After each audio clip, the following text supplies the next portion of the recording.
WattsRaider, baby!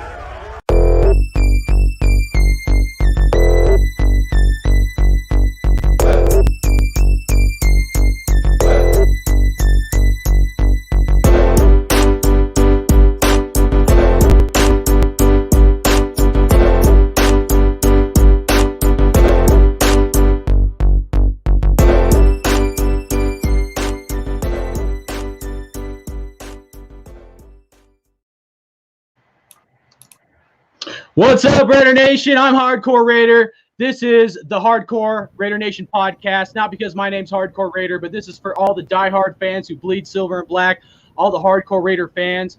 We got right now we got 5 guests. We should be having MoJo come on here shortly. But I just want to say what's up to everybody. And, you know, this show's about bringing great Raider minds together. Everybody here has their own YouTube channel, and they put out great content about the Raiders, so a huge shout out to that. And talk about that beat, man. Who is digging that beat, man? I'm like, dude, Kenny laid it down for us, man, for Pillaging Pod, so I just want to give a mad shout out to Kenny, dude. It sounds like some old school Dr. Dre. Well, that's like the old school West Coast, man. And back when music used to be good, man. Man, I miss those days. But anyways, you know, shout out to everybody. Thank you for everybody for joining. And you know, we got Raider Dave right up here next to me. Raider Dave, you can check him out on his YouTube channel. It's Grimecast. And you know, then we got a new guest right here, Bigger Broader Sports, and Bigger Broader. He's also got his own YouTube channel, and he has some great content. So please check him out. And then down on the bottom, WattsRaider. I like to call him Watts the Wolf. You know what I'm saying? He likes to eat up the sheep, and he's got the Night Raider card decked out. And then we got Raider Critique, of course, man. Much love to you. And, you know, he ain't holding back anything either, man. So, everybody, man, say what's up, dude. You guys ready for some quiz, man? Let's go. What's up? Hey, I'm ready, man. I'm ready. Hey, you guys already know this is my favorite coffee cup right here. Shout out to the man who came up with this design, made for a righty and a lefty. Raider Dave's a lefty, man, always coming out of left field with thoughts. You know what I'm saying? So, if you're wondering where I come with some of these takes, it's that left-handed fucking brain thinking dude going on over here, man. I'm trying to – my brain's a little different. So shout out to this coffee cup, though. Thank you. I've waited a long time for this. Already, man. Hey, I want to say, welcome to the trailer and broken a million pieces. Keep it safe. I couldn't even hear, man. What'd you say, Critique? I said mine fell off the back of the trailer, man, and it broke in a million pieces. So You know what's sad? You know what's sad is I still got my 2002 AFC West Champions coffee cup. Can we get a win against the Chiefs, baby? Can we get a win against the Chiefs? Man, that one hurts when I fucking drink out of that coffee cup. Let me tell you. It's like so much time has gone by, man. Kids have been raised. Let me tell you. Right. This is a must win. This is a must win. We talked about this, Watts. It's a must win tomorrow, man. Well, let's let Watts and Bigger Broader say what's up, man. How you guys doing? Oh, yeah, for sure, man. I just want to say what's up to Bigger and Broader, man. You know, I check out your channel, bro. You know, I fully support what you're doing, man. Hell yeah, bro. I'm trying my best. I usually we're a little bit more than just Raiders, but I'm all right. So it's nice to have you know, a pod like this and to do what we love, and that's cheer for the Raiders, even though sometimes it's hard to do. Right. Hey, man, today's a great day, dude. Guess whose birthday it is, man? Bo knows. Right. Techno Day, still playing the NFL right now. Techno Super Bowl, man. You know what's up? Yeah, man. Bo Jackson. Yeah, we got some people in the chat. Let's say what's up. We got Miguel Ruiz, man. How you doing? We got Adrian, dude. What's up, brother? And then what's going on, fam? Blake. Appreciate you guys for stopping by. And then Mean's up in here. What up, Mean? So shout out to the chat, man. We'll definitely get you guys involved, but we're going to start this podcast like we always do. Anytime we have a new guest, we want to pay proper respect and appreciation for them and their channel. So we got Bigger Broader Sports, nickname Big Tuna. I'm going to call you Big T if that's all right. But that's fine with me. But, anyway, the name was given to me. I didn't create it. I know it was. I remember it was given to you. It was pretty funny. But hey, Big T, tell everybody, man, what's up about your content, how long you've been doing it, what inspired you to do your own Raider channel, and then also how long you've been a Raiders fan, just some brief stuff about your fandom and why you bleed silver and black. I mean, I've been a Raiders fan probably since 1990. My father told me you've got to pick a team and then you stay with that team to the day you die. And he gave me an option because I'm from New York. So he gave me like the Jets, Giants, Bills. And then he put his team, which is the Vikings. And I think he put the Cowboys and the Raiders, and I picked the Raiders. And then ever since then, that's all I've been as the Raiders. Since saw Jeff Hostetler play when I was 7 against the Jets. And, luckily I didn't go to the game last week. But, me and my buddy, we just started up the thing. And honestly, it was just pure luck for me to start covering the Raiders. I did something about the Antonio Brown trade, and we got over like 5,000-6,000 views. And I was like, I'll go with it, just start talking about the Raiders. And that's about it. I used to work for Pro Football Focus for a while. So it's just, it's nice to be able to talk about it instead of just work on a computer and just have numbers thrown at you all day. So that's all I got. Nothing else, check out the YouTube channel, Bigger and Bradder. We're very simple because we're not very smart with computers, but someday maybe. But, if you like the Raiders, if you like anything, check us out. We got a lot of stuff on there. Do a lot of live streams. Hey, so what you're saying is we have another draft expert in the house. That's what you're saying, right? I don't know about that. Hey, man, well, I'll take it, man. I'm not the best at drafts, so Dave and Watts are pretty good, but so no, it's a pleasure to have you, man, and it's a great story, and let's just dive right into this stuff, man. We got some Jack Del Rio versus Derek Carr shit going on, man. I'm like, dude, what is up with this guy, man? I love Jack, dude, but he's digging this grave, and I'm like, dude, like, I don't know what to do with you anymore, man. Like, you gave us some props at times, and then he just keeps like digging and digging. It's like he can't move on. I know he loves the Raiders or did love the Raiders, and he was a Raiders fan and all that. But I'm just like, man, the dude's taking shots at Derek Carr. And then I thought it was funny. Derek Carr is like, man, I thought it was a team sport. I'm like, right, dude? Like, no accountability, our ex-coach. But, some people were saying maybe he'll be our defensive coordinator last year. I think he's wrapping that up, so we don't have to worry about that. But I don't know. What do you guys watch dropped out? He should join back in a minute. But what do you guys think about, all that noise with Jack Del Rio and Derek Carr going at it?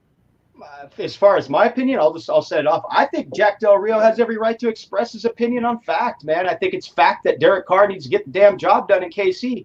I'm a big fan of Derek Carr, man. I got his jersey up right there. The disturbing stats that are out there. I mean, the Raiders, Derek Carr's got to step up in a big game, man. I mean, this is a division game. It's a stat that it's a glaring, what is it, like less than 40 degrees, he's like 0-5 or something like that. Am I right on that? It's like 0-8. 0-8. I'm back. Okay, so I'm wrong. But he's 0-4 at Chiefs Stadium, but it's like 0-8 or something in cold weather games below 40 or below 40 or something like that. And we got a third possible snow game tomorrow.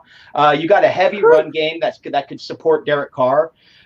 It comes down to scoring points, man. I've been saying it all year. This team, man, they don't put up points, man. And as much as it is, you do lose as a team, you win as a team, you lose as a team.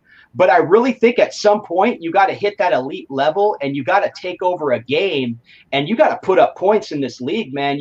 20 points is unacceptable. Our last 3 games, 15 points a game, man. And that's just not going to get the job done unless you have an elite defense.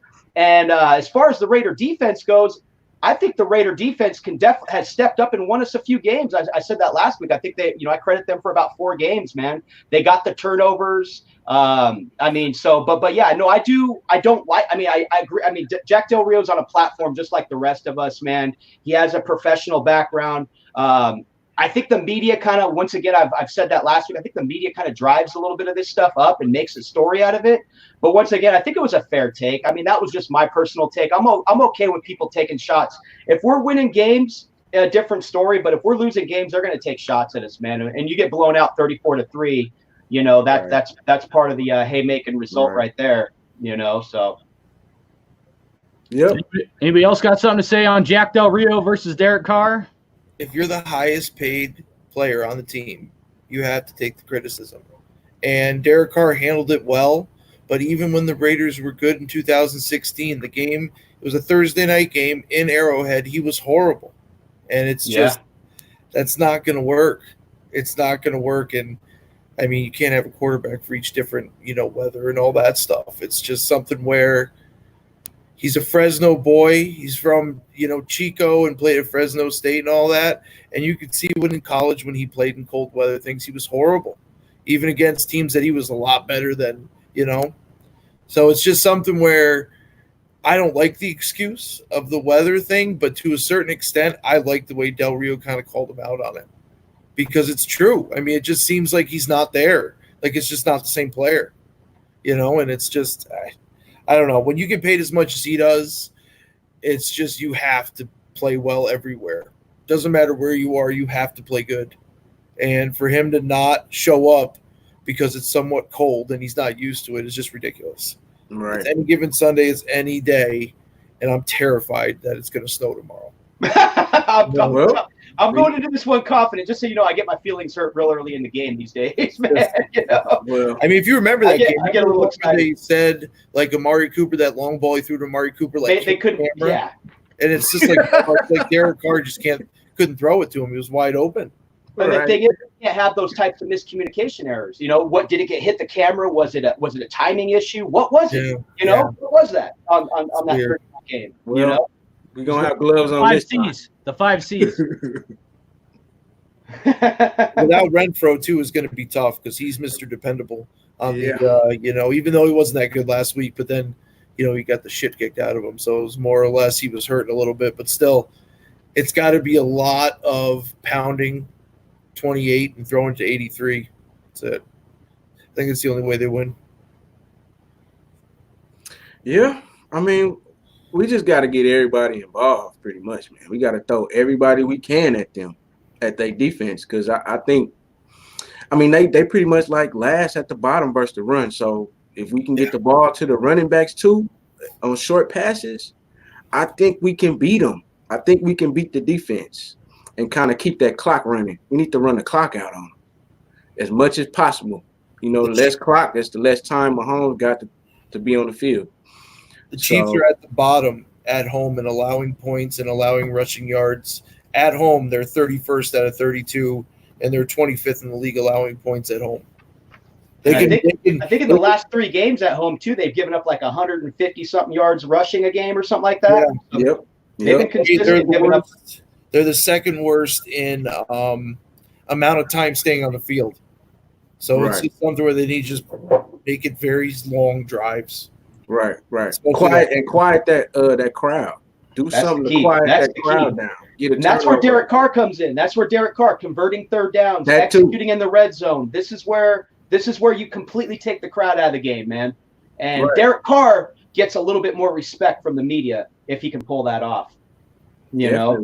Definitely, man. The crowd's gonna be an effect because that leads to like false start penalty, stuff like that. Us burning timeouts sometime we can't hear. So we need to try to get to that crowd, quiet them down. We need to punch them in the mouth, really, in the beginning. That's what you got to do in this league, man. Right. We saw Lamar Jackson, man. He took all the criticism last year, man. His response this year is above and beyond. And it's just it's a quarterback-driven league. And, man, I know, and I see in the chat, it's not all on Carr. But to a certain degree, there needs to be that next level to take you over the top, man. You got to be able to take the top off out there on a not only that, but you got to drop back in that pocket, man. We got to test these defenses, man, and stretch the football field. I know receivers what was it, 11 drops last week? That's killer. Yeah. That's a killer. He don't have a go-to receiver, but at some point get your best guys involved, like Darren Waller. I would love to see Darren Waller kind of get back on track as far as getting a 7-catch game. A good game where you can depend on him. You know. Definitely. Pretty well wide receiver. Can I see a wide receiver catch the ball, please? I mean, definitely. Great. Let's give Keenan Moss an opportunity. We haven't seen him all year except for through preseason. We do have Renfro out. And can we please run the ball better than we did last week? Let's pound the rock. If we've got to run the ball 40 times, then let's do it. You know what I mean? This is the last ranked defense against the rush in the league. We should pound the rock, whether it's Josh Jacobs, DeAndre Washington, who, by the way, runs very angry. You know what I mean? Let that dude hit in between the tackles. And can we please stop Travis Kelce? I have not seen a stop all year. Hey, we need to put Johnson on Travis Kelce. That's what we need to put on him. If you play zone defense, let's at least be where they're not. And actually be there for, to catch the ball or at least bat the ball down instead of what we saw last week. Now, I was very critical of this team last week, especially on my podcast, because we were embarrassed. And I don't want to see that again, man. I don't want to see that again. 34-3 to the Jets? To the Jets, really? I mean, we definitely need to redeem ourselves. And this is definitely not all on Carr. Carr was hitting dudes right in the numbers. He was bouncing it off their breastplate, for Christ's sake. He was accurate. So, I mean, we really all can't put it on Carr. We got to put some of this on the wide receivers and also play calling, the scheme that we were running. We weren't throwing the ball to the running backs like we should have. And when he finally was throwing the ball to the running backs, it was like his fourth read. They were hovering around our running backs regardless. I mean, at least make the running back the second, possibly third read, but don't sit there and hold the ball in the pocket for 4.5 seconds, hoping that, hey, maybe he's going to go ahead and catch the ball and run up the sideline. Lackluster play calling and mediocre play. And, I mean, as much as I would like to put all this on the defense can't do everything for us. They already showed up the last 2 games for us the previous 2 weeks before the Jets. I mean, they're going to have – and by the way, to go ahead and let you know about the weather, there is no precipitation expected. And I'm looking at it right here, right now. As you can see, I'm checking it out right now. 17. It's going to be in between 7 and 21 mile an hour wind gust at 35 degrees. So it's going to make it about 20 degrees, man. It's going to be cold. It's going to be quite cold out there. So I hope they bundled up. I hope they brought their jackets. But this looks a lot like what we dealt with last week with the Jets, with it being cold, and at least it won't be wet. So we'll see exactly what we've got going on here. Hey, hold on for a second. So MoJo's in here, and we're trying to get him connected. So I apologize, everybody, for the miscommunication here. But Dave, I don't know if you can just send him the link from your email or something like that. Cool. Yeah, I'll forward it real quick. Sorry, buddy. All right. Well, hey, before we dive too much into these queefs, I mean Chiefs, chefs, mustard heads, ketchup. Yeah, right. Let's revisit something that none of us want to, which are these green dudes that we played last week. I can't even remember their damn name, but went up against the Jets. Derek Carr got benched. I was curious what you guys thought of that. We've had a lot of injuries on the Raiders, and I'm curious if you guys think possibly maybe the injury bug kind of caught up to us just with so much inconsistency, just with the variation of people that we've had, and whatnot. So, and then the other thing on that was, people always talk about the rookies hitting the rookie wall. And, there's no way you can determine if rookies hit a rookie wall, but I'm curious if you guys think that that might be a possibility if our rookies hit a rookie wall, because right now would be like the end of regular season in college. You know what I mean? Like they only do 11, 12 games if you count the playoffs. And so this is the true testament, this last part of the season, to see if they're going to be able to step up. But you guys got any thoughts on Carr getting benched, injuries, and then rookie wall for the Jets game? And did Gruden look past the Jets for the Chiefs? I think Gruden did that against the Bears. So what are you guys' thoughts on that? Broader, why don't you open us up here, buddy? Listen, I don't think Derek Carr got benched. I think he just didn't want his quarterback to get hurt anymore or anything like that, because unfortunately we were getting the crap kicked out of us. So it's not worth it for him to be in there, and it was unfortunate when Glennon came in, it was even worse. But right. The thing is that you've got to forget about those games. I've played college football, and I know that you have to forget those games. You can't. I don't ever see a coach ever looking past the team, but I think not the coach. I think the team looked past the team. Yeah, we didn't show up. And the thing is that as much as the Raiders look bad, the Jets have looked good. They've scored 34 points 3 weeks in a row. Right. They're playing terrible. Right. The whole thing in a nutshell is you got to let that one go. And unfortunately, everything that they're saying about the team they're going into with the cold weather and all that. But against the Jets, it was just they underestimated the team and they got too far out before they could kind of regroup and all that. And, they went in at halftime, did what they had to do, and then they let the Jets score right away. It was like, well, that's it. That's just the end of it. I don't know. That's all I look at it. Defense is I don't want to say injuries, but, when your whole backfield, with Joyner, Joseph, and Abram is gone, it's just a game like that might actually help the team realize that this is not the NFL. This is not college. It's the NFL. I don't think the rookie wall is going to happen because Jacobs is fine. Waller is, you know what I'm saying? I mean, if we're worried about if Trayvon Mullins is going to play bad or whatever, I mean, he's going to get up against Tyreek Hill. He's probably not going to have a great game. If he does, thank God. But it's just they just got to forget about it. There's nothing more than just forgetting about last week and playing this week. That's all it is. The Jets game, they shouldn't even think about it. Don't worry about it. It didn't happen. Right. This for a division is all it is. I don't know how you guys feel about it, but it's just like I don't even look at it as a game. It was just they didn't even show up. Right. The Giants beat them up and took their uniforms. The Giants? Did you say Giants? Or I said the Giants beat up the Raiders, took their uniforms, and went out and played. They look like the Giants. But it's something they got to forget about. They got to forget about it. It's just it was a horrible game. There's nothing more to say. It's just got to move on from it. Forget about it. Right. Definitely. That's gonna be first up mentality. Just on to, like what Belichick always says, on to the next week. Right. Right. Anybody else got thoughts on the Jets? I mean, I'm gonna piggyback on what he said. Basically, we just didn't show up as a team, and what really let me know what up, that we didn't show up. What up, Mojo? We was getting cracked on special teams.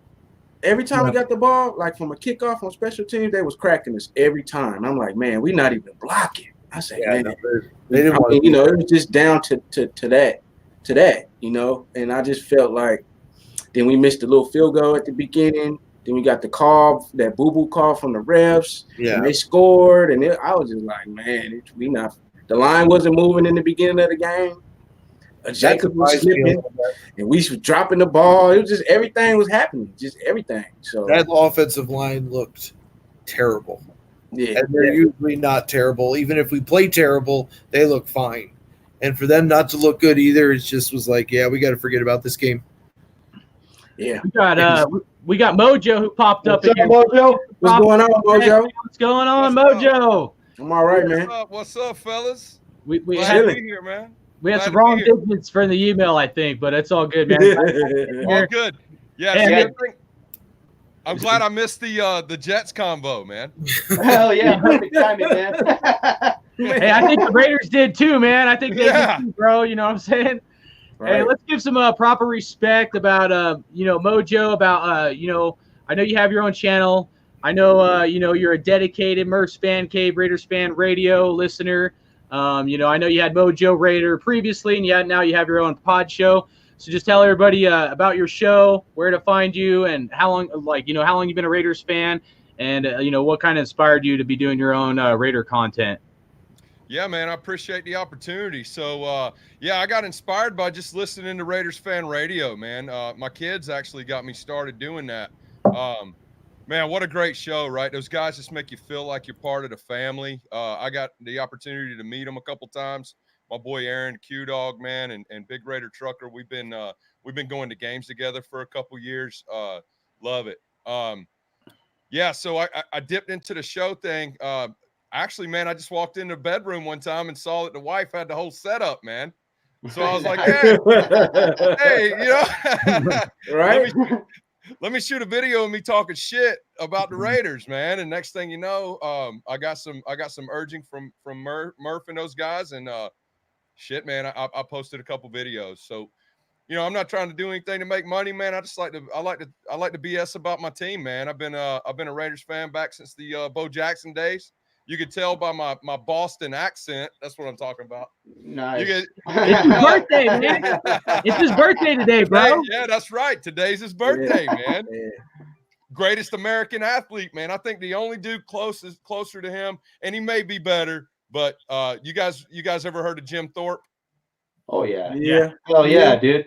Yeah. Hell yeah. So Jim Thorpe might be he's a close second if he's not, tied with Bo for the greatest American athlete, man. They're mutants. They're Right. Can't forget about Deion though. Can't forget about Deion. That's right. But Deion didn't like to tackle though, man. Right. Hey. Speaking of great American respect, and I agree 100% that Bo Jackson, to me, was the greatest multi-talented athlete to ever walk on this planet, at least to play football, without a shadow of doubt, in my opinion. But, tell everybody what you do for a living, man. I'm an Army combat vet, dude, so shout out to you. I know you got some history there, so tell everybody what do you do in your regular days. Yeah, man, I appreciate that, bro. So I've been my wife and I both have been in the Navy for 20 years. Wow. I started out as an E1, and I got commissioned through the limited duty officer program about 7 years ago. So right now I'm kind of like a Jiffy Lube manager for helicopters. I run I run all the maintenance for 49 MH-60 Romeo anti-submarine helicopters. Got 3 years left. Did 2 tours in Iraq. I got there early. I did 03 and then 07. Thank God I'm not there right now. Thank God you're not either.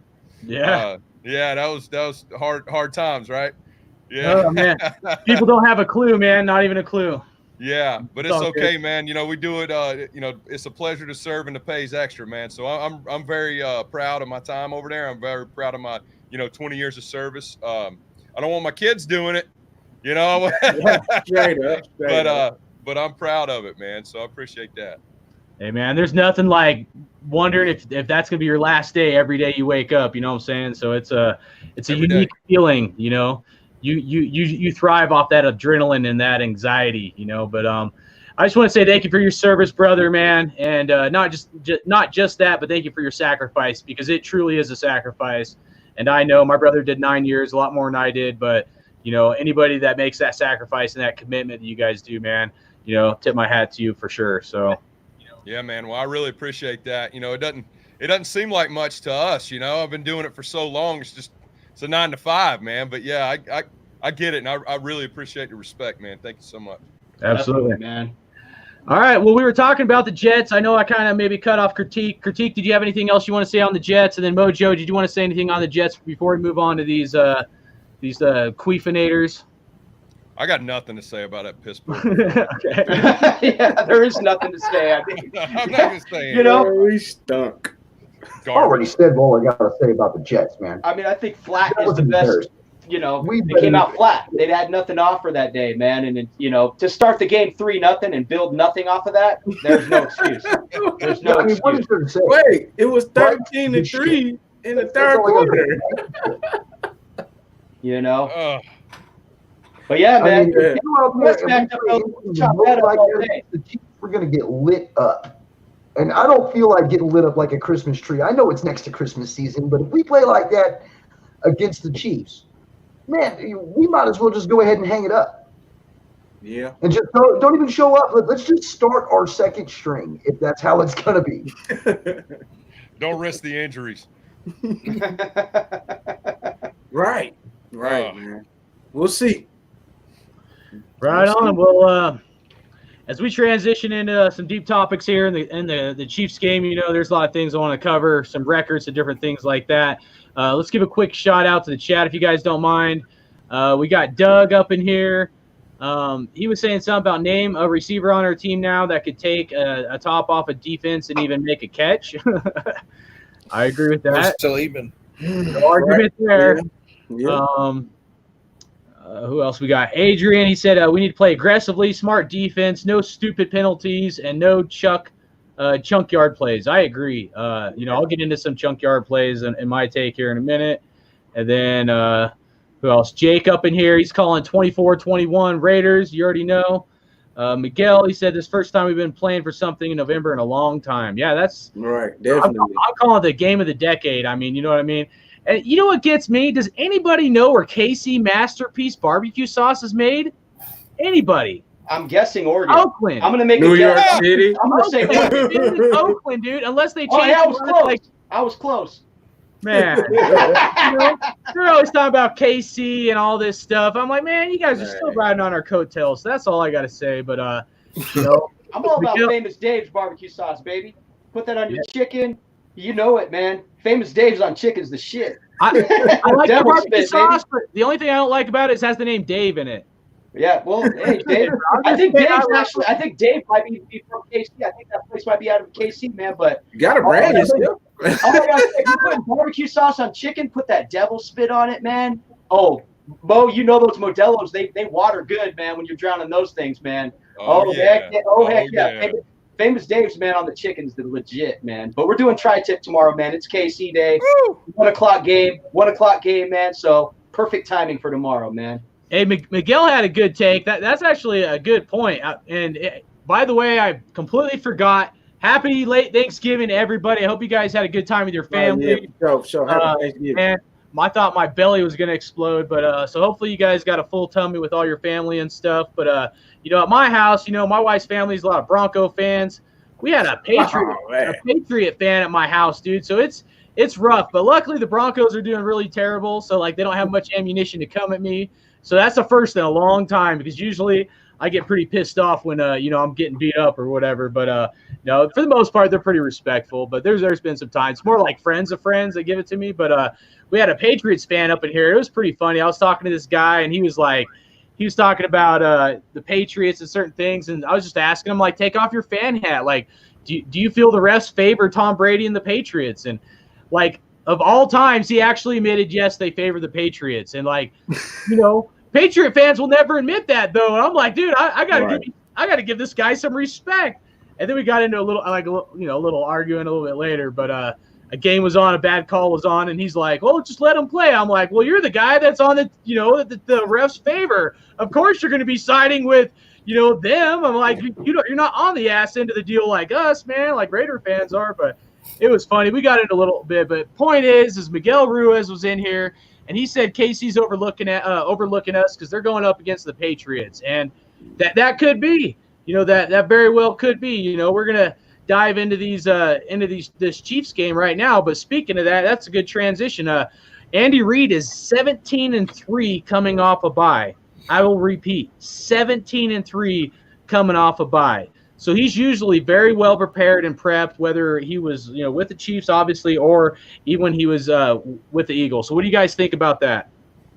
How many bye weeks did he have during Thanksgiving is what I would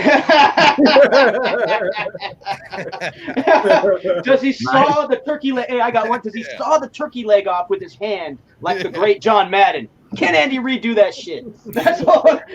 You know, can he make the proper adjustment without the proper kitchen utensils on Thanksgiving? I like it, Mo. I dig it. That's a crazy stat, though, man. That's a scary stat right there. Yep. That mean he done probably broke down all the games we done played since we played them last time. Just to see some extra plays that we probably didn't run in the game versus them. So he gonna know all the plays we running. He gonna know everything. I mean, I'm just being honest. He gonna know what we gonna do, but we still got a chance to win this game though, because they run defense is terrible. So the line got to get the push, and I mean Jacob's gonna get the yards if he got the space, and if we use them right, we can take time off the clock. I'm gonna keep saying it. We got to take time off the clock versus the Chiefs, bro, and we got to score over 24 points to beat them. Yes, absolutely. 100%. Absolutely. But coming off the bye week, man, with Andy Reid, I mean, you know, with that said, winning on the road, I think it comes down to coaching adjustments from our coaching staff, man. I think that's something that we've seen our coaches fail, you know, failure to make adjustments at the right time in key games, man. You know, the KC game, week 2, the Minnesota game, Green Bay game, of course, turnovers resulted as well, you know, in those losses. But coaching adjustments, I think, are huge. You're seeing the developmental process of John Gruden, full year back in the league into his second year. And to respond back to the comment earlier, I wasn't putting all the blame on Carr. What I am saying, though, the Raiders don't have the complete weapons to take the top off the defense, but let's not forget how things are schemed in this league. You set a team up for failure at the end of the game. So what I'm saying is test teams deep early on. That keeps a defense honest. Keep them honest. Drop down. You got Trevor Davis. He can run does he run a 4-3? He runs a 4-3. Tyrell Williams, there's no excuse for Tyrell Williams in the drops. He runs a 4-4-40. That's a guy that can work the sideline for you.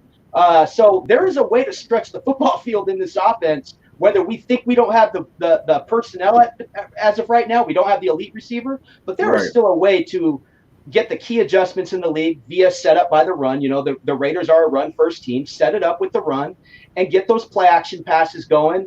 Get Darren Waller involved in matchups, you know, where, you know, hopefully he gets the one-on-one matchups. You want Darren Waller to outshine Travis Kelce in this game. But, yeah, man, I feel confident going into any AFC West game with any quarterback, I should say, because it's the AFC West. Let's not forget Jamarcus Russell won in KC, man. I know he wasn't the guy that – I mean, they won with the running game, but he won in KC. And then before this losing streak that we had, we talk about like 2012, I think, was the last time they won in KC. Well, with that win came along 6 straight wins in Kansas City. So these AFC West matchups, going back to from when I was a kid, anything can go in these matchups. Man.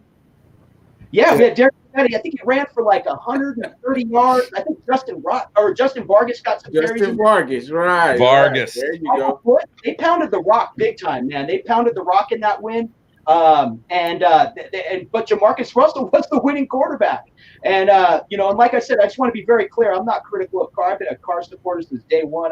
I predicted that draft pick, and I wanted Derek Carr. But there comes a point in this 6-year career where, you know, you see so much success amongst so many teams. You know, it's a win now league, man. And you know, I just really want to see Carr take it to that next level, raise the intensity. And with that said, you know, make sure that Carr is focused on taking the blame in these losses as he has.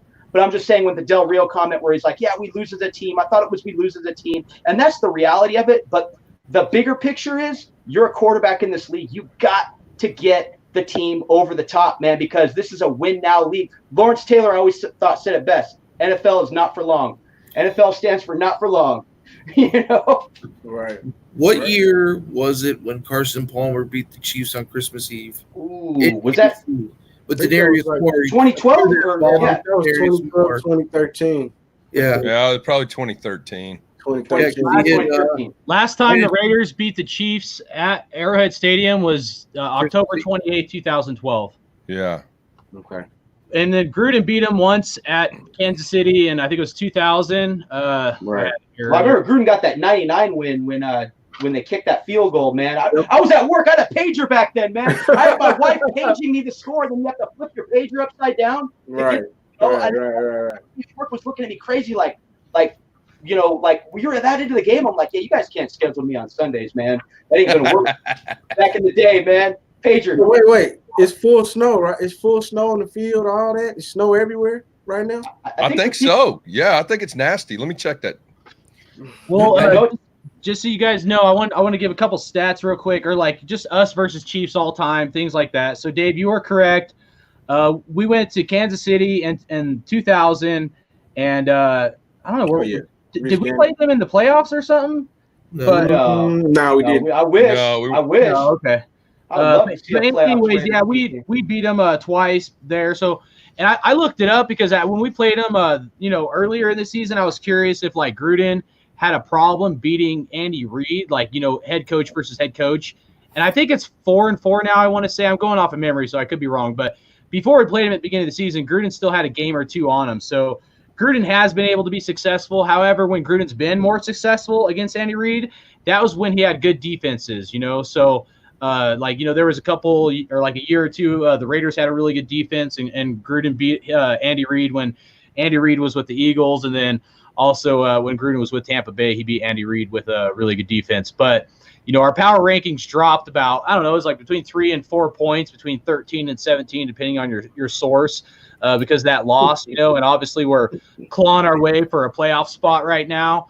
I mean, I honestly think that this is a must-win game for the Raiders. If we don't win this game, we may not make the playoffs, because if you look at our opponents and who we're going up against or who we're fighting with to get even a wild card spot at this point, they might only lose 1 or 2 games. Like, it's going to be a real battle down to the end of the wire. And I agree, Dave, like, we got to take the division. Like, that's our best bet, but it definitely starts with this game. The Raiders all time are, and this is a sad stat, it breaks my heart to say it, but the Chiefs are ahead of us all time, 66 to 53 and 2. So the Chiefs have beat us 66 times. We beat them 53 times. At least it's not a bigger spread than that. But this is most likely, unless playoffs somehow match up, the last time the Oakland Raiders will ever play the Kansas City Chiefs as the Oakland Raiders. So I'm just curious what you guys think, the importance of this game, not just with playoffs, but like with an honorary mention to the Oakland Raiders and what Oakland means to you guys, and just that rivalry, and it being the last time we're ever going to be the Oakland Raiders facing the Chiefs, most likely. Mojo, open it up, brother. So I said goodbye to Oakland at the Lions game this year, right? Off to new things. Always going to have a big place in my heart there. I remember the LA Raiders, the Oakland Raiders, but there's nothing like the town, and there's nothing like a tailgate at the Oakland Coliseum. So when it comes to that, absolutely, man, my heart goes out to those fans that, are losing a team and got caught up in some political bullshit. It's unfortunate because they've done nothing. We've done nothing as Raider Nation except support the shit out of this team. And we're the best fans. Go ahead and pat yourself on the back. We're the best fans in the NFL, possibly the best fans in American sports. Yep. Through that. So, as for the Chiefs, it's a historical rivalry. I think it's one of the best rivalries in the NFL. I do see the importance of this being the last time that the Oakland Raiders play the Chiefs there in Kansas City, but it's not the end, right? So we're a team on the come up. They got it. They got to where we want to be about 2 years before we did. Right. And we're following them right now. But I'll tell you what, man, it's going to be it's always going to be ugly. And that's why you can never really call it. I know the record, and they got 20 more wins against us than we do, but they didn't have the late Al Davis situation to deal with there at the end either. So it's always a dogfight, right? And it's going to be a dogfight this week, and it's going to be a dogfight in Las Vegas for the next 20 years. So, yeah, it's sad that it's the end of the Oakland thing with the KC thing. I'm not too nostalgic over it yet. I think for the Jacksonville game is when it's going to hit me hardest. But, hey, man, let's go Las Vegas, right? That's right, man. That's definitely, right. Definitely. Hey, we'll make it. They build it. They're building it. We're going to go. We're going to go. We're going to go. Right. And I love it. I mean, it's because Mojo, you're out here in Southern California with me as well, man, and that plan in LA ain't going too well anymore, man. Oh no, man, it's awful. It's a bad deal, man, and that was a power move. You brought up the political side. That was a power move by Stan Kroenke, in my opinion, and the NFL shooting down proposals, not allowing the Raiders to be in Oakland, basically, is the way I took it. And yeah, man, but going into this game, man, deep, rich history, and that's why you see. What was it? We were tied at one point. I think it was when we hit our 100th game overall with the Chiefs. I think the Raiders and Chiefs were like 50-50 split, and then they had the two ties in there. Right. So, I mean, the Chiefs have kind of run away with this thing the last, 6-7 years. But the key is that, I mean, this is, in my opinion, that they say Green Bay, Chicago is like the number one rivalry, I believe, overall, because of their rich history. Raiders are ranked number 2. But if you were to ask me or any other Raider fan, Raiders Chiefs number 1 rivalry, in my opinion, most hated rivalry, in my opinion, in the NFL, and if not all time, man. As far as the game of football goes, man. Right. So, Definitely, man. I mean, hey, look, just look at the stadium now. I mean, it's time to go. I mean, we done built it up out the ground. We done see it come up out the ground. And there it is. So that's what kind of hit me the other day. I was looking at the stadium and I was like, man, that thing gonna be done by next summer. Yep. I say, well, this the last 2 for Oakland. So these last 2 games gonna be really like emotional for everybody because it's really happening now after all these years. Even when they was talking about building the stadium and they didn't even know what it was gonna look like. Even when they had the model of the stadium, and we was like, oh, well, okay, they finna move, but we had to wait for them to build it. Now it's pretty much done. I mean, pretty much, you know, most of it, they got all the infrastructure that they need. They building the practice facilities and all that, man. So I think this is going to really stamp the Raider Nation as being worldwide by being in Las Vegas. Oh, yeah. I mean, I think that's what's going to be the end result, you know. So I'm all for it, man. It's emotional, you know. Like I have a tough time. I get pulled in all directions. All I know is I'm hanging up my Vegas hat. You know, I'm not putting that thing on until this year's over, and you know, I'll make that transition. You know, I went to the Bronco Raider game last year. I yelled so loud I gave myself a migraine, dude. Yeah, me too. I was there. Von Miller, I yelled at Von Miller, dude, and like he snapped his head back. I was yelling at him so loud because I was up in the front, and this female reporter like looked at me like, "Who's this crazy ass dude?" Like, you know, I'm like, man. dude, this is 20 years of hate I've gotten from Bronco fans, dude. Somebody was in here, they just said Broncos Raiders most hated rivalry, and I don't know, man. Personally, yeah, for me it's the Broncos, but the Chiefs are the most hated by the as a whole. Yeah, because like me growing up, I've lived in a lot of states. I did live in Cali for like 10 years, but I've lived in places, man, where it's predominantly Bronco fans, and they would only air Bronco games. All I ever saw was Elway come back the last 2-4 minutes. I thought we were gonna win, dude. I was for years. Mike Shanahan had our number, but somebody else was in here. Say something real quick on most hated though, man. Since I brought it up, the Broncos, dude. As far as the most hated goes, like. Bronco fans, though, and Raider fans, if I've noticed over the last 15, 20 years, Bronco fans have a respect for us Raider fans. And they've bowed down a little bit the last 20 years. They had their ride with Mike Shanahan, and it got real ugly. I hated them. Trust me, I hated them. And they won Super Bowls. And that was the killer. That was the team I did not want that team getting that third Super Bowl. That was a big deal. I fucking was so pissed off at Cam Newton that day. Passed out drunk on my spinning at halftime, spinning on my floor at halftime, like Cam Newton sucked. He pissed me off so much. Yeah. But the thing is that fan base did like, I'm not going to say they bowed down. I should say that we just came to a mutual respect. I've been to a lot of games in Oakland versus the Broncos. Seems to be a mutual respect between the two fans, although we hate each other. But Chiefs fans, man, it's never been cool.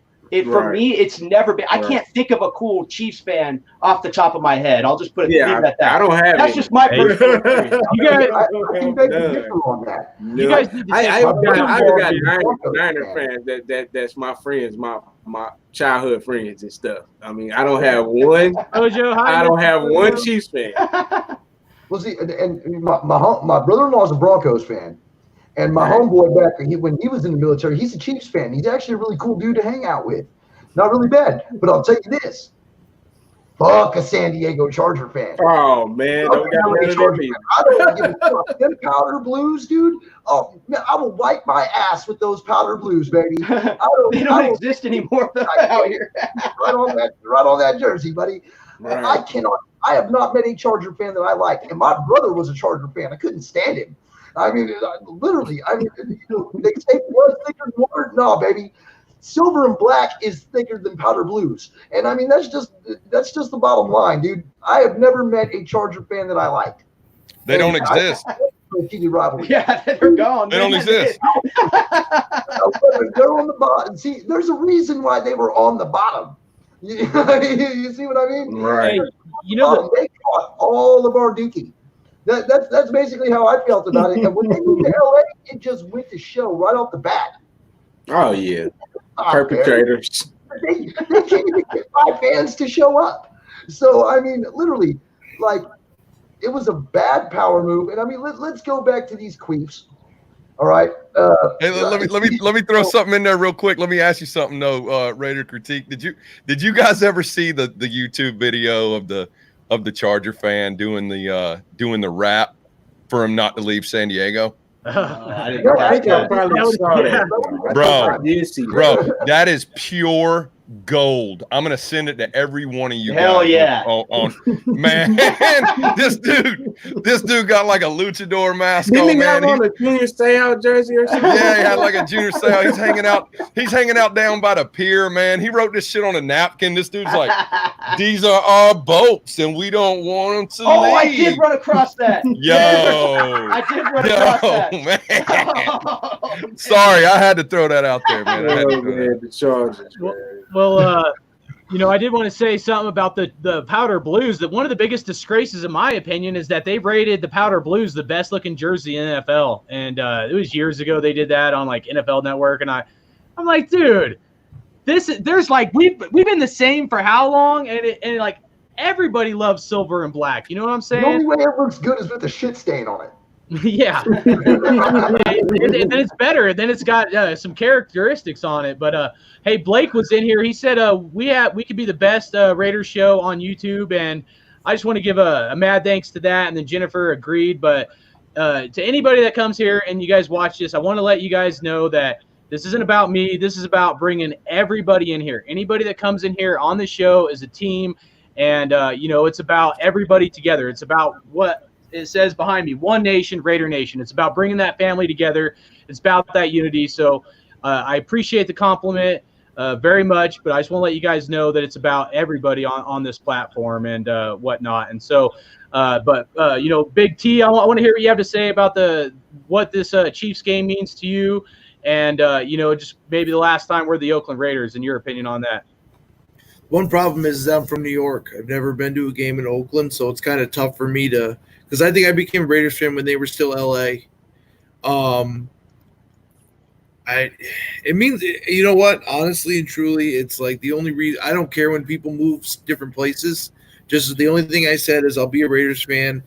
They can't change the logo. They can't change the logo or the team because sometimes they do that, and I wouldn't be a Raiders fan anymore if they changed it. Because you can't take that away from them. They're always going to be silver and black. And back to what you guys are saying, I changed the team I hate the most. Mine right now is the Chargers because Philip Rivers is a piece of shit. He's a piece of shit. I hate it. Yeah, I hate it. I hate that guy. There's just something about him I just don't like. He's a great quarterback, but it's like he's one of those guys that talk shit before the game's over, and then he gets upset when you get in their face about it. It's just, Right. Yep.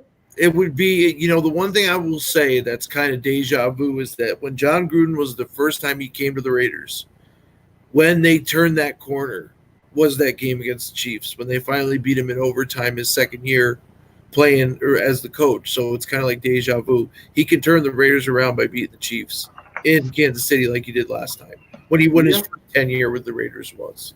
Yep. So I've never been an Andy Reid fan, so I always think John Gruden is better. I think Andy Reid folds as soon as he gets into the playoffs. It's going to be a tough game, but honestly and truly, it brings back deja vu when it comes to Gruden's second year back, going into Kansas City means a lot, means everything. It just seems like it's all right for – and you know what? I'm a big gambler. I'm a big gambler, so I look at the odds. I do think that makes somewhat of a – and for the Raiders to be an 11-point dog, that's just like, come on. Yeah. I mean, man, It's just you might as well say 14. 52 now. Is over under 52, I think now? Or I think it is. Yeah, it's 50. I never bet on the Raiders, and I never will, but I always look at the odds, and it's like, so they're saying if the Chiefs came to us, they'd be a 9-point favorite. Damn. That's What I'm saying? So it's just like they give nothing. Bullshit.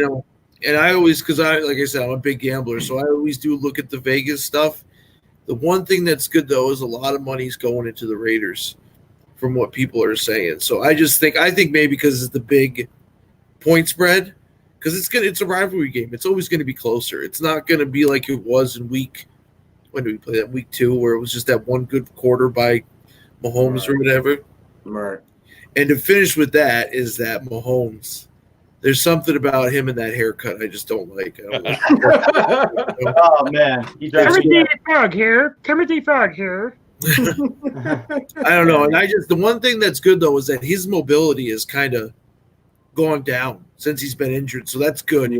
because it just seems that the Raiders have always been tough on getting the first tackle, if you know what I'm saying. It seems like everyone always breaks the first tackle on the Raiders and then they keep going. So they need to put him on the ground fast. So he starts thinking about that, because if they don't, I'm a little nervous he might go off again. He's weird like that. Three words. We had some more people in the chat, so I want to say what's up to Hot Reese Rock. Jack Bauer was in here. What's up, man? I forgot to say hi to you. Jeremy. Shit, Jack Bauer. Yeah, Jack Bauer's in here. Another dedicated listener to Raider content. Who else? Dr. No, what's up, man? I know there were some others. I apologize, but anybody else I missed? Raider J, I know Blake. Anybody else in there? Just want to say what's up to everybody. We'll try to get some of your comments in here and whatnot. But cold weather is an issue. Like you guys are talking about it earlier and stuff. And I was hearing this segment. James Jones actually does a podcast called Keeping It 300, and he was talking about when he was wide receiver for the Green Bay Packers. And for those that don't know, we have the wide receiver coach that was the wide receiver coach in Green Bay for many years. The frozen balls. Say again? They do the frozen balls. Yeah, they would freeze the footballs and then catch them. And he was talking about like using some like padded or like felt gloves to catch the ball. So, I think with a cold weather game, I think the Raiders should do a better job maybe with trying to like freeze the footballs or something like that and play catch and have the quarterbacks throw with them. He said he would hate catching the balls and it would just hurt. It was like you always knew that day that it would be kind of rough or whatnot. But I thought that was a good take. And then the other thing is I think Derek Carr and all the Raider players should be like running up and down the sidelines to stay warm. If it's going to be cold, they need to do whatever they can to keep their bodies warm. I don't care if they're doing laps around the damn stadium. You keep your bodies warm, and you'll keep your head in the game. Being cold and hitting somebody, like when your fingers are cold, like you don't want to catch the ball as much. You don't want to hit somebody as hard. And it's more of a mental battle. So to me, this is a mental game, not just for a playoff spot, not just for the division, not just the last time the Oakland Raiders will probably play the Chiefs, but that mental battle of who the real men are going to be separated from the boys. And you have to be mentally stronger to go out there and fight when it's cold out. Or if it's too hot too. But like, what I'm saying? We're not having to deal with that. But what do you guys think about the mentality of the Raiders? I know Watts, you were saying, talking about the run game and stuff. I agree with that. But just what do you guys think about cold weather and like what does this team have to do to like overcome that cold weather stigma being a West Coast beach boys team or whatnot? Well, wear longer cleats and wear gloves. Yeah. Receivers got to wear gloves. Carr might have to wear some gloves. I mean, I'm not tripping. Just do it. Yeah. Wear some longer cleats so you can have footing. And I mean, that's the only thing that's really going to help the mobility, the longer cleats, you know what I'm saying, I would think, and then the gloves for your hands. I mean, other than that, you just got to deal with it. So right now, I looked this up when we were talking earlier, 36 degrees at kickoff. Okay. No precipitation. It's not going to be raining or snowing or sleeting or anything like that. But the wind's going to be kicking pretty good, man. It's between 7 to 22 miles per hour all day. Yeah. And then like when you look at like 1 p.m., 2 p.m., 3 p.m., it's 20 miles an hour, man. Daniel Carlson, man, we'll see we'll see what happens there. But yeah, it's not, at least it's not that nasty, sluggy, rainy crap we were dealing with out in New York or New Jersey last weekend. So right. And that's good, but it's going to basically be chilly out there. It's going to be chilly with the wind later on that afternoon.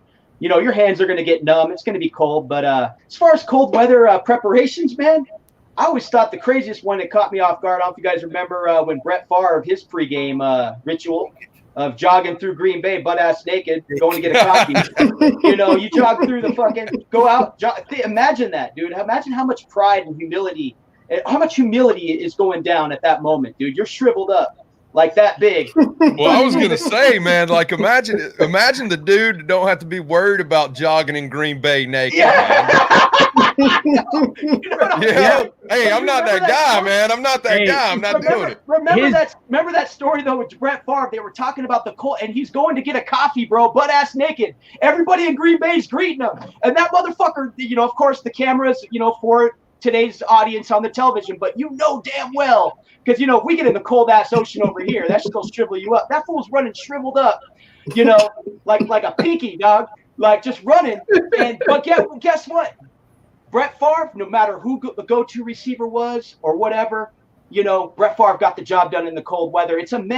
Football is a mentality, and I always go back to the old school, 85% mental, 15% physical. So that's why I don't sometimes look at the roster and go, oh my God, we don't have a go-to receiver. We got to find more excuses or whatever. No, there is so many. You're at the NFL level and you know what game you're stepping into tomorrow at Kansas City.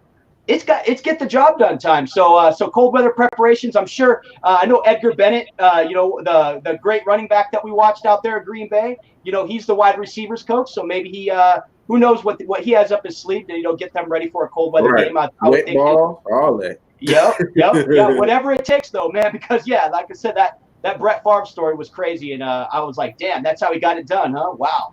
You're Nice. saying Brett Favre had his little mojo had plenty of mojo, is what you're saying? That's what I'm saying, bro. He shriveled it up, bro, in that cold weather and straight freaking jogged through the town, bro, getting a coffee, visiting fans, you name it, dude. I mean, so when cold weather games come in, I mean, that's kind of all time right there until somebody takes it up a notch, you know. You know, it is, you know, there's always somebody that's going to one up you. You can't be hung like a hamster and run naked through Green Yeah, Bay. yeah. Nice. Right here makes a good point. He says that I don't know why the Raiders didn't arrive early to adjust to the climate and practice outside there. Now, maybe on Thanksgiving, instead of doing all the press conferences and everything they were doing, they could have went up to Shasta. Shasta's having record snow right now.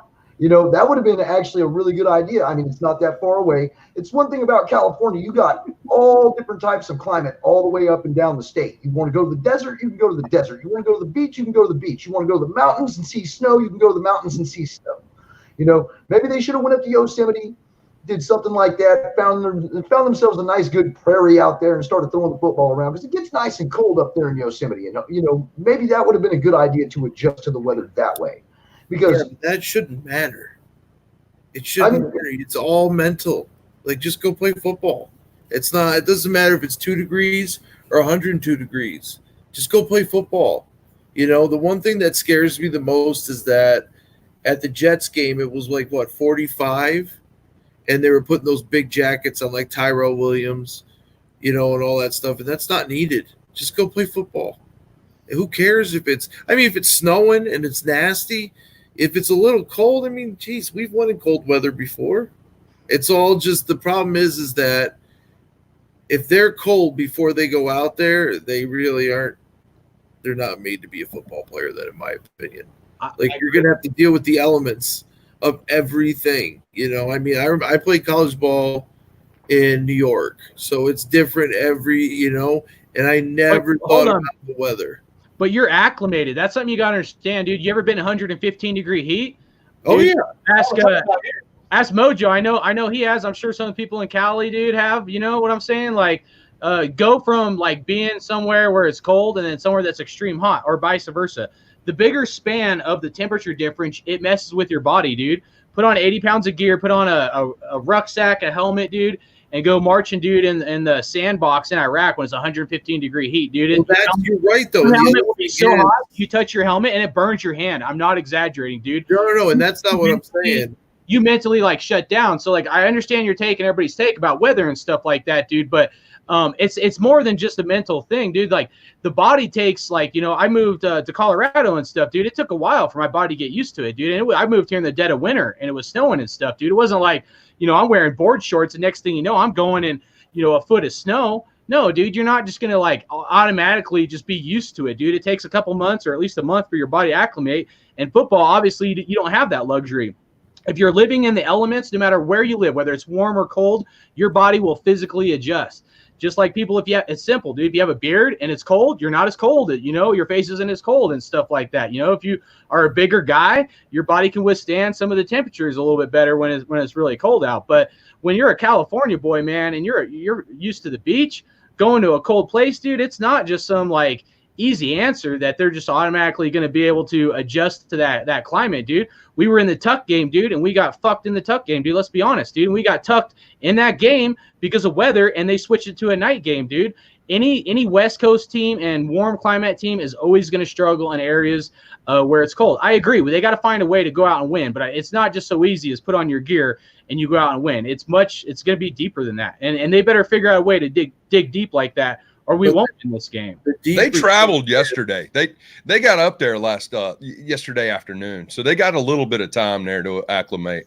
And that's all. But like what you're saying, hardcore, is like what you did and what MoJo did.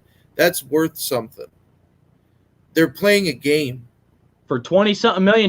That's not worth something. I wasn't thinking that. You give me $20 million, I'll go back to Iraq right fucking now. I guarantee you. What I'm saying is that if you're going to be worried about the weather and you get paid X amount of dollars just to go play a game, like it's 3 hours. Get ready for it. You play a game. What you and MoJo did, that's worth something. But when you're a football player and you're worried about the weather, like, dude, you get paid millions of dollars to do what every normal human being would love to do and does. Like during Thanksgiving, you play Turkey Bowl and all that stuff. Like, I understand what you're saying about the marching and stuff like that, but what you're doing is worth something. I agree with some of that, right? So here's what I'll tell you. Who's to say these players are even hung up on how cold it's going to be, right? These guys have been playing Pop Warner, freaking high school football, college football on an elite level their entire life. You know, I know that, you know, DC's a Bakersfield guy. It gets pretty freaking cold in Bakersfield, man. Who's been to Bakersfield? It's freaking cold there, man. Yeah.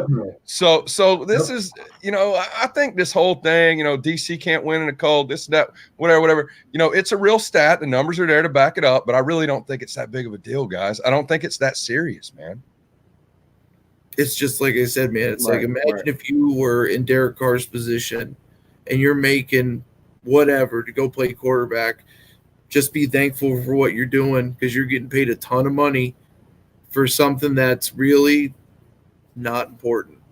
It's important to us because we love the Raiders, but honestly, and I go back to like what Hardcore is saying about, you know, you march and stuff like that, but dude, that means something. Like you're protecting us. Like at the end of the day, these guys are getting paid tons of money and they play horrible and they don't get anything back for it. They just move on to next week. That's where it's like, that's what upsets me. It's like, how can you have such a good life playing the game you do and you just don't show up? And it's like, that shouldn't be, you should be held accountable for that because we would be held accountable for that. If we didn't show up to work and didn't do our best, we get fired. So I don't understand how, like, these guys are worried about the cold. Like, dude, you should be so happy that you're going to play the Chiefs on Sunday and you're an Oakland Raider or a football player in general. That's what I always say. Not bagging groceries at Walmart. Exactly, right? I'm saying, like, you know, it's and I love the Raiders and I always will. But as I've gotten older, I've realized, like, when I was younger, I'd break TVs. I got grounded for 6 months for breaking my mother's TV on the carport. You know, I had to buy her a new TV. I was 14 when that happened. You know what I'm saying? But if you really look at it, and it's like we all get sucked in on it, but what are they actually doing? They're playing a game. Right. So these young men, you know, get held accountable. Like, don't twist that up. Now, you know, they're not gonna be held accountable if they're not breaking rules when it comes to money and their paychecks, right? That's not how it works. But you better bet your ass that John Gruden holds these kids accountable, man. Yeah. And I'm gonna tell you right now, that plane ride home from Jersey, I wouldn't wish that shit on my worst enemy, man. That was rough. No. I hear you. The last thing I'm going to say I is was worried if they're going to play football like that. You damn right. I would have made it a whole lot worse. Iron Mike's when we get home, buddy, all the way, 200 yards. You're going to do it up and down the field until I get tired. Yeah. I was stationed in Texas, actually, like 15 minutes from where Raider Katika lives, and you know, Watts is out there in Texas. But I was stationed at Fort Hood, and we were ruck marching. It started snowing. Actually, it started raining at first, and then it turned into sleet, and then it turned into ice. And you know, ruck marching, you sweat a lot and stuff. You think it'd be warm and stuff? I'll tell you what, dude. Like that was one of the coldest times I'd ever been in my life, dude. And then like within that week, we were doing like a bunch of field ops and stuff, and we were out in the field for a couple weeks. But it snowed out there, dude, and it was absolutely miserable, dude. It don't matter. Like, you know, I don't want to discredit serving your country, but I'm just saying that, you know, if it looks like shit, it smells like shit, it's still shit. And when you eat it, it doesn't taste any better than it still tastes like shit, you know? And not to mention, you get paid, unless you're like in the military for a while, you don't get paid very good. As a private coming in, you get $500 every like 2 weeks, dude. $500. That's $1,000 a month, dude. Like you ain't getting paid nothing, dude. So like, you know, we sign up for it, we do it, dude, and it makes us mentally tough. But I'll tell you, dude, when you're stuck in those circumstances, it's not like you just put on your boots and everything's fucking easy going, dude. You got to dig deep and keep battling on. And that fight is what I'm saying that these Raiders need to do, because I've been it. I've lived it, dude. And I know what it takes. I know how to win. I know what it means to not give up and all that stuff, dude. You have to fight those demons and you got to battle on. And if they don't dig deep, we won't win this game. But let's roll into the keys for success for this game, man. Let's get towards the end of this thing, and let's get into, you know, what do the Raiders got to do to win this game? My main take is going to be essentially we got to figure out how to cover 4 or 5 wide receiver sets. We can't get beat by the deep ball. I don't care if we have to add another defensive back and one less linebacker. That's my main take. If it's cold, then that does also affect the play calling, and there'll probably be less passing, obviously, and probably more running. And we have a high potential to have a better run game than them, especially with the run defense. But let's just go around the table. Watts, dude, open us up with what you think the keys for success are against these Kansas City Chiefs, brother. I'm gonna just try to think of two, just one on offense and one on defense, really, man. Most importantly, I think on offense, we gotta use the running backs and the tight ends in this game as effective as we can, and I think that they will be a big part of the offense since we can't throw the ball downfield. If it's gonna be that windy, we're not gonna be able to really throw the ball deep. We're gonna have to throw short passes underneath. Use the running backs, run the ball, maybe play action, maybe short passes using the play action, quick passes over the middle, just little stuff like that where we can move the ball. And on defense, bro, we got to get the Chiefs to fumble the ball. We got to get them to cough up the football. If we can get them to cough the football up, that's a whole lot of work our defense ain't got to do. We ain't got to stick with no receivers, none of that. Just give them to cough up the ball. Try to get more possessions. So that's pretty much my two things. Yes. But my buddy texted me because we're going to the game next week versus Tennessee, so it might rain that Sunday. So he's like, hopefully the sunshine stays for that Sunday. But I was checking that text. But if you don't mind, I'll jump in and go my key points, man. And my key points is pre-snap reads, man. You're up against Patrick Mahomes, man. And the guy, I'm going to throw a crazy name out there right now, man, for this defense. 2 crazy names. I'm going to go off Trayvon Mullen and Cleveland Farrell in this game. You might see something evolve between these two players. I think Cleveland Farrell, he's a film room guy that does his film study isn't praised enough. I think he's not that dominant edge guy that's athletic like a Khalil Mack. He's more of your diagnosing type edge guy that's going to get those pre-snap reads, understand Mahomes' tendencies, man. Because here's the thing with Patrick Mahomes, man. I mean, we've barely seen him this year because he's missed a few games. I think he has 19 touchdowns and 2 interceptions. I have a ton of respect for this athlete, man. This guy can get the job done. This guy has a dangerous arm, a dangerous NFL high-level, elite arm. Right. And I think you gotta kind of play some guesswork on defense and hope you're lucky, man, and hope you get that right zone read and hope you trap him into that bad throw that could result in the defensive touchdown. So I'm really going to go off of Cleveland Farrell and Trayvon Mullen. I don't know why I'm glued to the Clemson last year's Clemson national championship players, man. The way they stepped up, the way we saw them play in that big game in Alabama, where Alabama couldn't do nothing in the second half, and I'm going to go off those two players for defense-wise. Now, secondly, of course, you got to run Josh Jacobs all over this team, establish at will, silence the crowd. Derek Carr's got to convert those key 3rd and shorts. You got to set him up with those 3rd and 3s, those 3rd and 2s. The mesh concept starts to evolve. all that stuff starts to open up when you're converting on 3rd and short, getting into the red zone, take away your points in the red zone. Don't walk away without points in the red zone.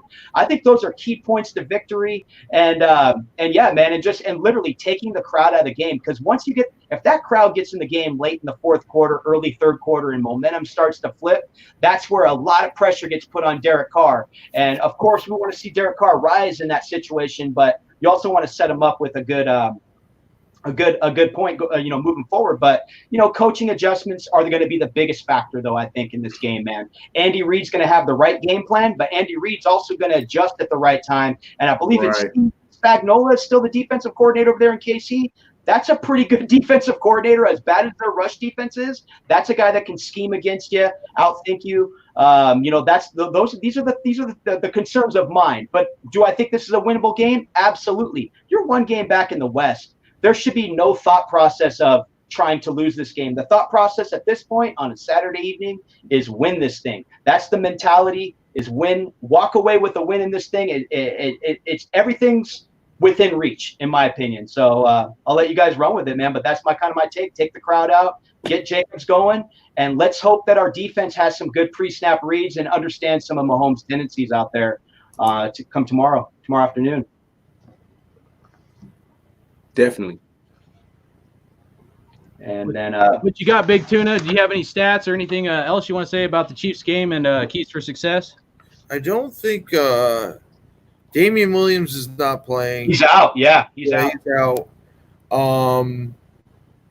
Honestly, it goes down to which team falls apart first, because I have a feeling that the Chiefs aren't going to do as well as they usually do, only because you're not only coming off a week, you're coming off a holiday week, and that's always tough to do.